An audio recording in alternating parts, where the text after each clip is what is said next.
Ayan po mga kabida, isang magandang oras po sa lahat at welcome po sa aking channel. Ito po, magbigay lang po tayo ng reaction po, mga kabida. Dito ho sa bagong statement po ni Senator Ping Lacson, ang chairperson po mga kabida ng Senate Blue Ribbon Committee. Mantakin nyo biglang bumaliktad po mga kabida, Okay, nung una po, nung lumabas ito kong 18 mga dating sundalo po, at isiniwalat po mga kabida na meron po silang deliveries po, mga kabida, ng mali-malitang pera po sa iba't ibang mga personalidad po, mga kabida. Parang ayaw kong maniwala po ni Senator Ping Lacson, mga kabida. In fact, gumawa po siya ng mathematical computation po dito, at doon po niya napagtanto po na imposible po, mga kabida. Kasi kung totoo po na umabot po ng 805 billion pesos po, kailangan po ng 34,000 luggages daw, mga kabida. Okay? So, sa madaling salita, ayaw ho niyang maniwala dito sa isiniwalat po ng mga dating sundalo po, ngayon, bigla na lang pong kumambyo po, mga kabida, ito kong si Senator Ping. Okay? Naniniwala daw siya, mga kabida, na meron pong delivery ng pera. Pero as to how much, okay, yung 805 billion pesos po, parang imposible daw yon, exaggerated daw yon, mga kabida, po. So meaning, baka bumaba po doon ho sa 805. Okay, baka nasa 500 billion, 400 billion, Okay, pinaka-list na po, yung 300 billion po. Okay, so kung ganon, granting na ganon kababa po, at naniniwala ko siya, mga kabida, na meron pong deliveries of money, hindi ba yon worth investigating, mga kabida? Okay? Hindi ba kailangang magpatawag po ng investigasyon po ang Senate Blue Ribbon Committee at ipatawag itong 18 mga dating sundalo po, mga kabida? Ito, pakinggan muna natin. Yung naging pahayag po, mga kabida, ni Senator Ping Lacson, at iko-courtesy lang po natin ito sa Bombo Radio Philippines. Ang ipaparinig namin sa inyo, mga kabida, ay audio lang po ito sa naging pahayag po ni Senator Ping Lacson. Narito po. Hindi naman natin sabing walang deliveries. For sure, merong nangyaring deliveries. Pero wag nilang i-exaggerate kasi lalong walang mangyayari sa investigation kung guguluhin mo. When I heard the 805 billion, doon ako nagkaroon ng nag-deliver, Siyempre, I did my math. Kasi kung mag-iimbestiga ka, tingnan mo rin yung reliability. Kasi even in my previous life, pag meron dumating na information, dalawa kagad yung tinitingnan ko. Yung credibility ng source or sources at saka yung credibility ng information itself.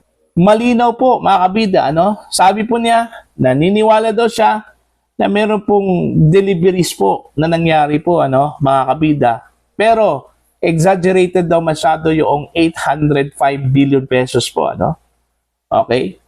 Gaya na sinabi ko po kanina, kung bumaba po dun ho sa 805 billion pesos po, and since ito po ay pera po ng taong bayan, hindi po ito pera po ng pribado po, mga kabida. Dahil ako po, hindi pa ako naniniwala po na pera po ito ni Zaldico, mga kabida. Kasi yung source daw ng funds daw, mga kabida, nanggaling daw kay Zaldico, At inutusan daw niya itong mga dati niyang mga security aid, itong 18 mga dating sundalo po, mga kabida, na i-deliver po, gamit po ang mga maleta po, mga kabida, ang pera doon ho sa iba't ibang mga personalidad, mga kabida, po.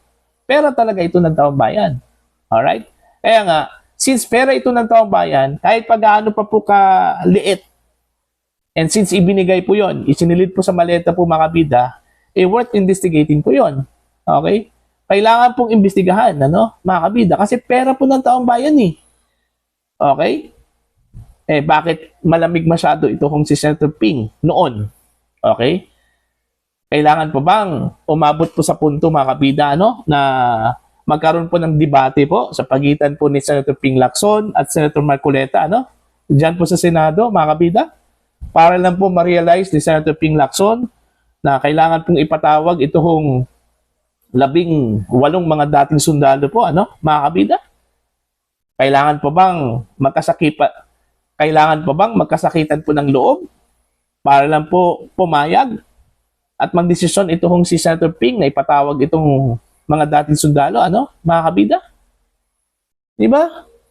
Sana, nung umpisa pa po, okay, nung lumabas itong 18 mga sundalo, whether totoo man po ito o hindi, dapat nagpatawag na po siya ng investigasyon. Kasi ang involved dito, mga kabida, is malaking halaga po. Okay? Yung 100 billion pesos po, malaking halaga na po yun. Okay? 200 billion pesos po. Malaking halaga na po yun. Okay? How much more kung mas sumobra pa doon, mga kabida, Okay? So, worth investigating po. Yung isiniwalat po ng mga dating sundalo po, mga kabida. Now, ang tanong, kailan po na-realize ni Senator Ping Lacson na talagang totoo yung deliveries? Okay? Nagkaroon ba siya siguro nagkaroon po siya ng kanyang sariling investigasyon ho dito, mga kabida. Okay? At siguro ayaw lang po niyang tanggapin, na meron pong bahid katotohanan po, mga kabida, yung isiniwalat po ng mga dating sundalo po, mga kabida. Kasi nauna na kasi niyang sinabi na hindi po totoo yun. Okay? Imposible yun, mga kabida, And since doon ho sa debate po nila ni Senator Rodante Marcoleta po, mga kabida, talagang na-pressure po siya doon. Okay? Kasi yun nga yung pambala po ni Senator Marcoleta po, pag hindi po ipapatawag ni Senator Ping sa Senate Blue Ribbon Committee itong mga dating sundalo po, ang labas po doon, mga kabida, na ayaw pong malaman po ni Senator Ping yung katotohanan po, mga kabida. Umiiwas po siya doon ho sa pag-establish po ng katotohanan. Diba? Kaya siguro napilitan po siya doon, na-pressure po siya doon, kaya pumayag po siya, mga kabida. Okay? Na ipatawag itong 18 mga dating sundalo po, Okay? Kung nung umpisa pa lang, okay, whether totoo man po yun o hindi, nagpatawag na siya ng investigasyon kaagad, sa pamamagitan po ng Senate Blue Ribbon Committee, baka ngayon tapos na po yun Na-establish na siguro natin ngayon, kung totoo ba yun o hindi, mga kabida. Diba?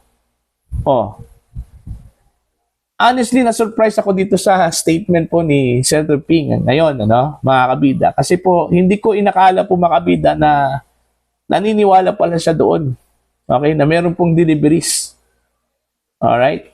Sa likod po ng kanyang naunang statement po, mga kabida, na firm siya, na imposible po na meron pong deliveries kasi unang-una po, in-question pa nga niya yung credibility po ng mga dating sundalo, mga kabida, sinabi po niya, mga awol daw yon, okay? May mga kaso daw yon, mga kabida, po? Diba? Tapos bigla na lang pong marinig natin sa kanya, na naniniwala siya na meron pong deliveries po ng pera, mga kabida.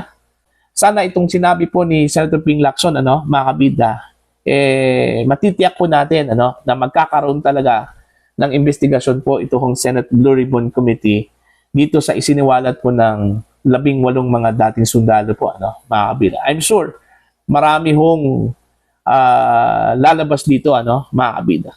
Marami hong mga personalidad po, na kung hindi man po nila nabanggit dun ho sa affidavit, okay, babanggitin dito sa isasagawang investigasyon po ng Senate Blue Ribbon Committee, Okay? Ang problema ngayon, hindi pa po uusad itong investigasyon na ito hanggat hindi po makapagpalabas po, mga kabida, ng desisyon itong Senate Committee on Rules. Kasi po, yun nga ni-refer po, mga kabida, sa Senate Committee on Rules yung pagpapatawag po, mga kabida, sa 18 mga dating sundalo. Dahil nag-object ko dito si Senate President Tito Soto, Dahil sabi po ni Senate President Tito Soto, teka muna, may mga reklamong isinampa po, laban po dito sa 18 mga dating sundalo po. Baka ma-technical tayo dito. Okay? Kaya nga, ini-refer po yon. Pero para sa akin, immaterial po yung complaints Kasi unang-una po mga kabida, nasa fiscal level pa lang yon, ano?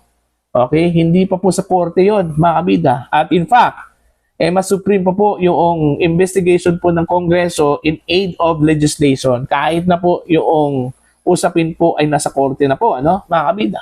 Yung rules on sub judice po, ano, mga kabida, sa aking pagkakaalam po, exempted po ang Senate or congressional inquiry dyan, ano, mga kabida.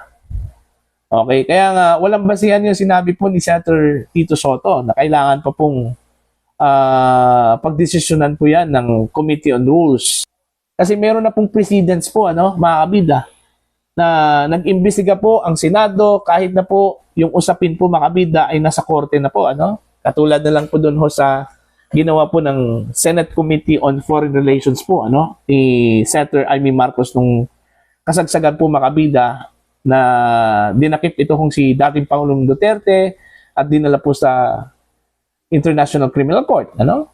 May mga usapin po doon na nasa korte na po, ano, mga kabida. Kaya ang ginawa po ng mga resource person and nag-invoke po sila mga kabida ng right to self-incrimination po, ano, mga kabida. Diba? So, yon.